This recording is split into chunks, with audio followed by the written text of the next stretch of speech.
Washington, breaking with President Donald Trump. Senators leaving a briefing with CIA Director Gina Haspel on Tuesday said they are even more convinced that Saudi Crown Prince Mohammed bin Salman was involved in the death of Saudi journalist Jamal Khashoggi.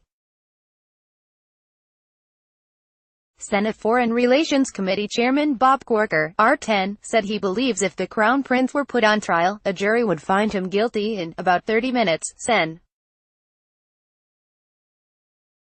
Lindsey Graham, RSC, who demanded the briefing with Haspel, said there is zero chance the Crown Prince wasn't involved in Khashoggi's death. There's not a smoking gun. There's a smoking saw, Graham said, referring to reports from the Turkish government that said Saudi agents used a bone saw to dismember Khashoggi after he was killed in the Saudi consulate in Istanbul. Graham said, "You have to be willfully blind not to conclude that this was orchestrated and organized by people under the Crown Prince's command."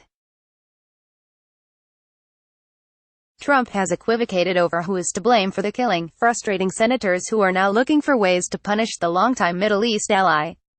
The Senate overwhelmingly voted last week to move forward on a resolution curtailing U.S. backing for the Saudi-led war in Yemen. It's unclear whether or how that resolution will move forward. The vote last week allowed the Senate to debate the measure, which could happen as soon as next week, but senators are still in negotiations on whether to amend it and what it should say. Haspel met with a small group of senators, including leadership and the chairman and top Democrats on the key national security committees, after senators in both parties complained that she didn't attend an all-Senate briefing with Secretary of State Mike Pompeo and Defense Secretary Jim Mattis last week. Pompeo and Mattis tried to dissuade senators from punishing Saudi Arabia with the resolution, saying U.S. involvement in the Yemen conflict is central to the Trump administration's broader goal of containing Iranian influence in the Middle East. Human rights groups say the war is wreaking havoc on the country and subjecting civilians to indiscriminate bombing. The two men also echoed Trump's reluctance to blame the Crown Prince. Pompeo said there was no direct reporting connecting the Crown Prince to the murder, and Mattis said there was no smoking gun making the connection. After that briefing, Graham threatened to withhold his vote on key legislation until he heard from Haspel. "I'm not going to blow past this," he said. That afternoon, senators frustrated with the briefing and the lack of response to Khashoggi's killing overwhelmingly voted to move forward with consideration of the Yemen resolution, 63-37, Illinois Sen. Richard Durbin said the briefing with Haspel clearly went into an evaluation of the intelligence, and was much more informative than the session with Mattis and Pompeo. "I went in believing the Crown Prince was directly responsible or at least complicit in this, and my feelings were strengthened by the information we were given," Durbin said. Durbin joined Democratic leader Chuck Schumer in calling for a full Senate briefing from Haspel. "Every senator should hear what I heard this afternoon," Durbin said. Kentucky Sen.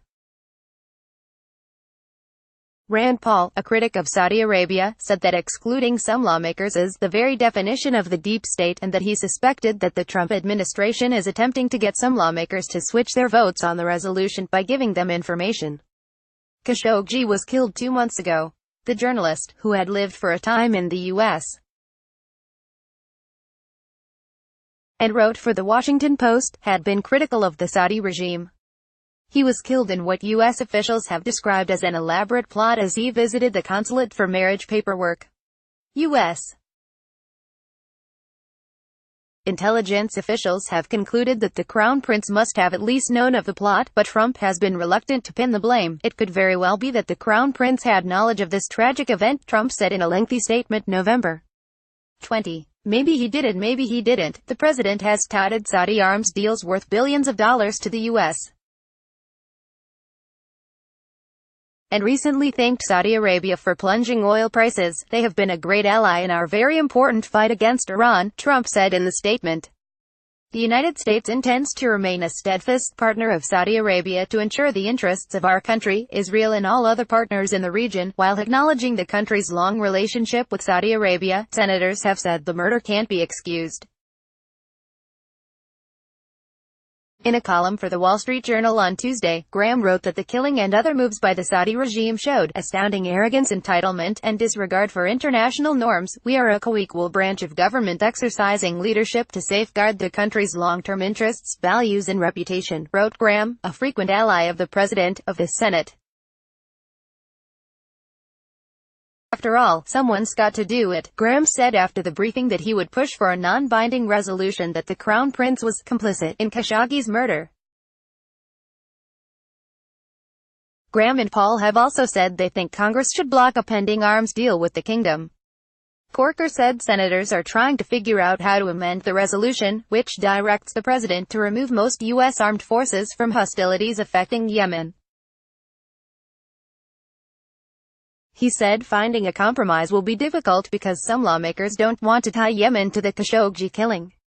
Senators are trying to figure out an amendment that a larger group of people could get behind that addresses this issue without undermining our national interests, Corker said. Alabama Sen.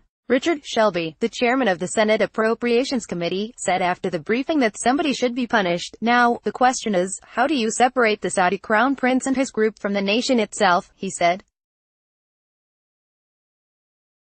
While Senate passage of a resolution would send a strong message to Saudi Arabia, it's unlikely it would become law before the end of the year. The House hasn't moved on the issue, and Speaker Paul Ryan last week said the Yemen resolution isn't the way to go.